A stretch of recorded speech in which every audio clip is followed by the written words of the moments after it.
नमस्कार दोस्तों, स्वागत है आप सभी का एनसीईआरटी अड्डा में। ये channel specially class 9th NCERT CBSE students के लिए है। तो आज मैं आप सभी को पैरेललोग्राम पढ़ाने वाला हूँ। ठीक है, आप क्वाड्रिलेटरल उसमें एक डायग्राम होता है पैरेललोग्राम।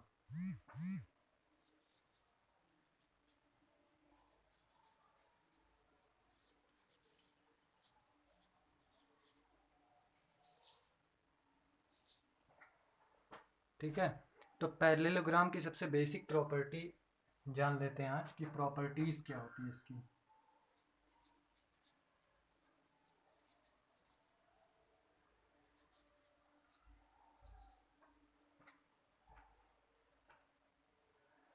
तो अगर हम एक पैरेललोग्राम ड्रा करें यहाँ पे, तो कुछ ऐसे पैरेललोग्राम कुछ ऐसे अगर ड्रा करें, एक parallelogram A B C D. देखिए दोस्तों, ज्योमेट्री में एक चीज़ होती है, अगर कोई हम डायग्राम ड्रा कर रहे हैं तो सबसे पहले उसका नाम लिखना जरूरी होता है। नाम लिखने के बाद बाकी सारा काम करते हैं। तो अगर ए बी सी डी एक पैरेललोग्राम है तो सबसे बेसिक प्रॉपर्टी, पैरेललोग्राम की सबसे बेसिक प्रॉपर्टी ये होती है कि जो आमने सामने की साइड होती हैं, अपोजिट साइड्स पैरेलल होती हैं। तो साइड ए बी और डी सी पैरेलल होती हैं, होंगी यहाँ पे, और ए डी और बी सी आपस में पैरेलल होंगी। तो सबसे बेसिक प्रॉपर्टी ये होती है कि आमने सामने की साइड्स पैरेलल होती हैं।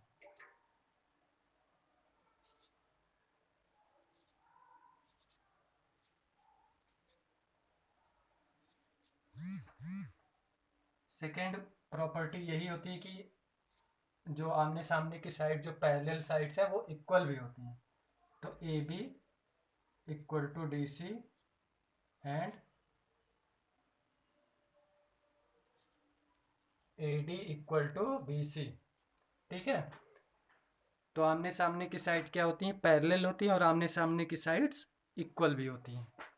थर्ड प्रॉपर्टी की अगर बात करें तो किसी भी क्वाड्रिलेटरल में दो डायगोनल्स होते हैं। ठीक है, इनके अपोजिट वर्टेक्स को मिला दे तो हमको दो डायगोनल्स मिल जाते हैं। ठीक है, अपोजिट वर्टिसेस को मिलाने के बाद दो डायगोनल मिलते हैं। यहाँ पे हमको मिल रहा है ए सी एंड बी डी। ठीक है, तो अगर डायगोनल्स की बात करें तो डायगोनल आपस में नहीं इक्वल होते हैं। डायगोनल आपस में इक्वल नहीं होते। अगर इसको हम लिखें यहाँ पे थर्ड पॉइंट में, ए सी इक्वल टू बी डी, तो क्या ये सही होगा? ये बिल्कुल नहीं सही होगा। तो यहाँ पे हमको क्या लिखना पड़ेगा? A C is not equal to B D. तो डायगोनल्स इक्वल नहीं होते हैं, बट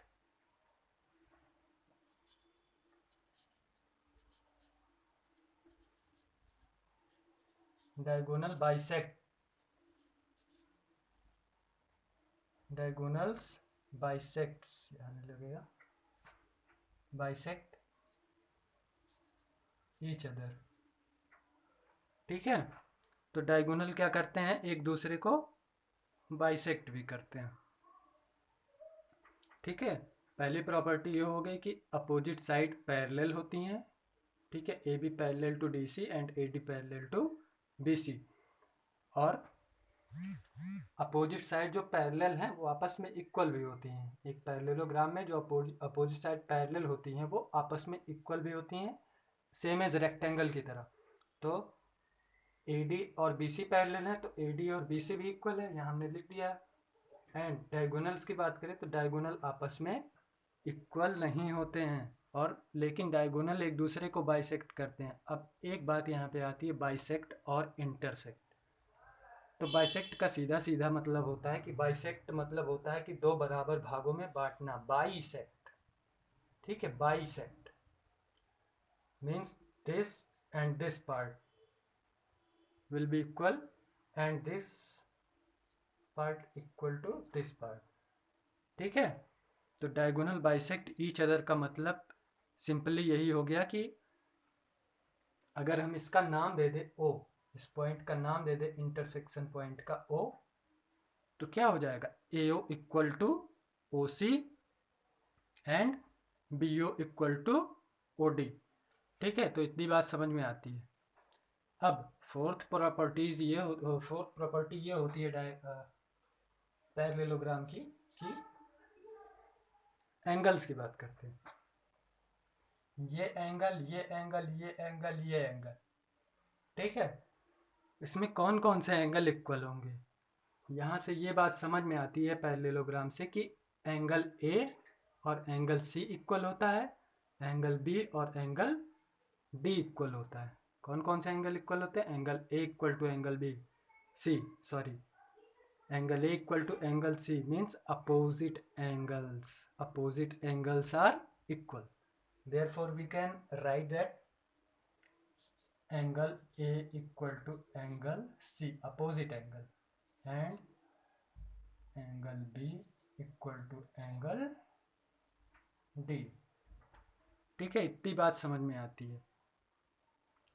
अब फिफ्थ पॉइंट ये होता है, अगर हम फिफ्थ पॉइंट की बात करें तो आपने जब पैरेलल लाइंस की प्रॉपर्टीज पढ़ी थी तो ये बात समझ में आई थी कि क्या the angles on the same side of the transversal, angles on the same side, अगर यहाँ पे हम ड्रॉ करें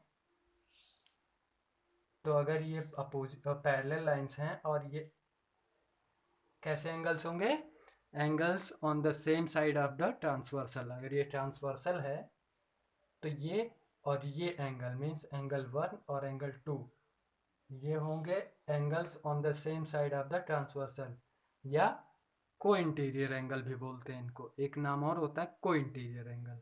तो द सम ऑफ द को इंटीरियर एंगल इज 180। तो यहाँ से एंगल ए और अगर ए बी और डी सी पैरेलल है और ये ट्रांसवर्सल की तरह एक्ट कर रहा है ए डी, तो एंगल ए और एंगल डी का सम कितना हो जाएगा, angle A plus angle D equal to 180। Similarly angle B और एंगल सी भी 180 होगा।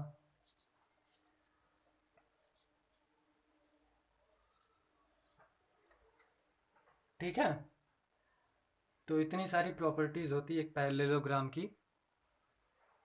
तो आशा करता हूँ आपको समझ में आया होगा, और आप अगर पैरेललोग्राम अपने एनसीईआरटी चैप्टर्स को खोलेंगे बुक से तो आपको ये सारी क्वालिटीज़, ये सारी प्रॉपर्टीज़ जो पैरेललोग्राम की होती है वहाँ पे आपको लिखी हुई मिल जाएंगी।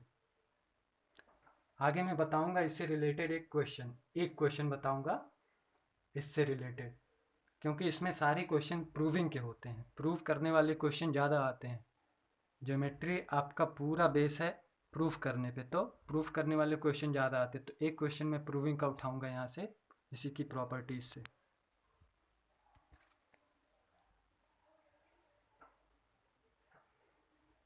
आपको एक क्वेश्चन गिवन है उसी प्रॉपर्टीज को लेकर के पैरेललोग्राम की, जो अभी हमने डिस्कस किया है। आपको एक क्वेश्चन गिवन है कि if the opposite side of quadrilateral, if the opposite sides of quadrilateral are equal then prove that it is a rectangle. ठीक है, opposite side of a quadrilateral, यहाँ पे वर्ड क्वाड्रिलेटरल पे ध्यान दीजिएगा। तो एक क्वाड्रिलेटरल सिंपली हम बना देते हैं। ठीक है, ये क्वाड्रिलेटरल है ए बी सी डी। इसमें गिवन है हमको कि opposite sides means A B equal to D C and A D equal to B C, ये हमको गिवन है। केवल एक ही चीज़ हमको गिवन है कि इसकी अपोजिट साइड इक्वल है।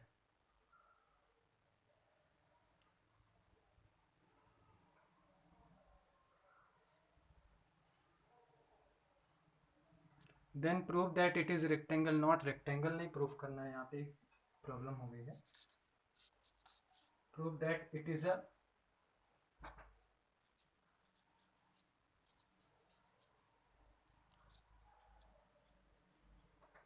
पैरेललोग्राम। हम पैरेललोग्राम पढ़ रहे हैं तो पैरेललोग्राम प्रूफ करना है। इसमें अपोजिट साइड अगर इक्वल है तो हमको प्रूफ करना है कि the given quadrilateral is parallelogram, means A B equal to D C and A D equal to B C. ठीक है, तो यहाँ पे सबसे पहला काम करते हैं, गिवन लिखते हैं। सॉल्व में सबसे पहला काम होता है गिवन लिखने का। प्रूविंग का सबसे अच्छा मेथड यही होता है कि सबसे पहले हम गिवन लिखें। अब गिवन में क्या क्या है, तो गिवन में है A B equal to D C and A D equal to B C. दोस्तों ये क्वाड्रिलेटरल है, देयरफॉर हमें केवल इतना ही चीज़ इसमें गिवन है कि A B equal to D C and A D equal to B C. और क्वाड्रिलेटरल की वैसे भी कोई बेसिक प्रॉपर्टी नहीं होती है, बस सारे एंगल्स का सम 360 होता है और कोई प्रॉपर्टी नहीं होती, बस 4 साइडें होती हैं उसमें। तो यहाँ पे क्लियरली दे गया, लेकिन अपोजिट साइड इसके इक्वल है, तो मैंने लिख लिया इसको। अब लिखना होता है टू प्रूव। अब लिखना होता है टू प्रूव। टू प्रूव हमको टू प्रूव जो प्रूव करना है, then prove that it is parallelogram means ABCD is parallelogram. अब ABCD को हमको प्रूफ करना है पैरेललोग्राम। छोटा सा कंस्ट्रक्शन करेंगे।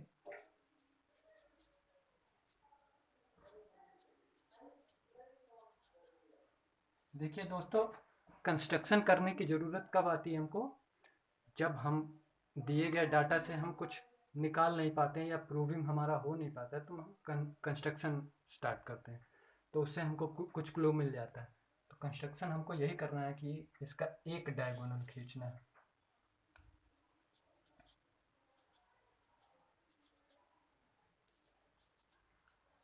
डायगोनल बी डी, बस। अब यहाँ से प्रूफ हम लोग जो पूरे सोल्यूशन की जान होती है ये हम स्टार्ट करते हैं। तो सबसे पहला काम गिवन, दूसरा काम टू प्रूव, तीसरा काम अगर इस प्रूव हो पा रहा है तो प्रूफ करना है, नहीं तो कंस्ट्रक्शन करना पड़ेगा और फिर प्रूफ करना पड़ेगा। तो प्रूफ में हम स्टार्ट करते हैं in triangle ABD and CDB। ठीक है, दो ट्रायंगल ले रहे हैं, एक ऊपर वाला ट्रायंगल ABD, ये वाला ABD, और नीचे वाला triangle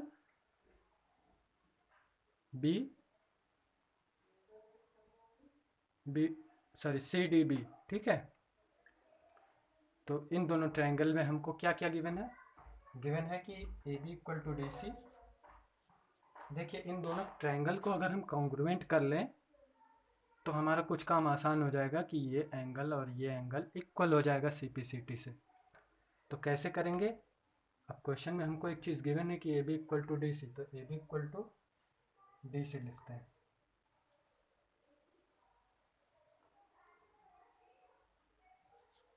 AD equal to BC लिखते हैं। देखिए ये जो ट्रायंगल है ABC, उसका पहले हमने ट्रायंगल ABC लिया, तो ट्रायंगल ABC का ही पार्ट पहले लिखेंगे। ठीक है, इक्वल टू के इधर सबसे पहले ट्रायंगल ABC का पार्ट, फिर इक्वल टू के इधर ट्रायंगल CBD का पार्ट जो BC है। तो AB इक्वल टू DC और AD इक्वल टू BC, और एक चीज़ हमको और मिल रही है कि DB या जो BD है, BD डायगोनल जो है वो दोनों ट्रायंगल के कॉमन है। ये जो डायगोनल है ये कॉमन है दोनों ट्रायंगल में, तो BD इक्वल टू BD लिख सकते हैं। ये भी हमको गिवन है, ये भी हमको गिवन है, ये भी हमको कॉमन से मिल गया। ठीक है, ये गिवन नहीं है दोस्तों, ये कॉमन है। तो गिवन लिखने का एक फ़ायदा ये होता है कि जो चेक करने वाला एग्जामिनर होता है उसको क्या करता है, यहीं से देख लेता है कि ये गिवन अगर लिखा हुआ तो यहाँ गिवन में ये चीज़ें दी गई हैं कि नहीं दी गई। ठीक है, तो ये प्रूफ करने का बेस्ट तरीका होता है। तो ये साइड साइड साइड मीन्स ये साइड, ये साइड और ये साइड, साइड साइड साइड से ट्रायंगल कॉन्ग्रुएंट हो जाते हैं। देयरफॉर ट्रायंगल ABD यहाँ गलती से लिख गया है, ABC लिख दिया, ABD होगा, ABD congruent to triangle C D B, therefore angle BAD equal to angle DCB, ये वाला एंगल इक्वल हो जाएगा। अब पैरेललोग्राम की प्रॉपर्टी पढ़ाते समय मैं ये एक चीज़ बताया था कि opposite angles of the parallelogram equal होते हैं। तो अपोजिट एंगल अगर इक्वल मिल गया तो हमारा डायग्राम कैसा है, ये है एक पैरेललोग्राम। तो यहाँ पे हम लिख सकते हैं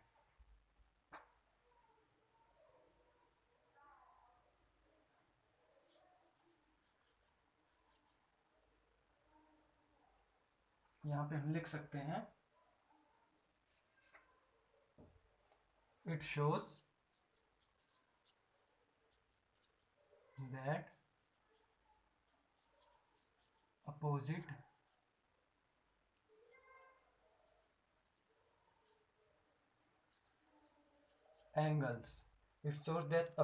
angles of the given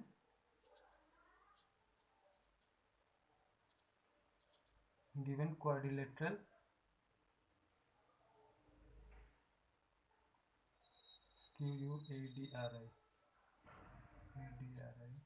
given quadrilateral is, it shows that opposite angles of the given quadrilateral,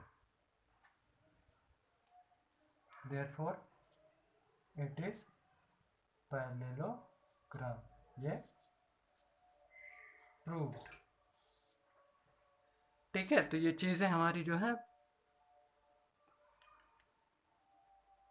prove हो गई। धन्यवाद दोस्तों, अगली बार आऊँगा तो आपके लिए कुछ इंपॉर्टेंट क्वेश्चन जो एग्ज़ाम में आ सकते हैं उस तरह के क्वेश्चंस लेकर के आऊँगा। और अगर आप लोगों को कोई क्वेश्चन पूछना हो तो आप कमेंट सेक्शन में आप अपने क्वेश्चंस डाल सकते हैं, या फिर NCERT में आप हमको रेफ़र कर देंगे तो मैं वो क्वेश्चन आपको बता दूँगा। धन्यवाद।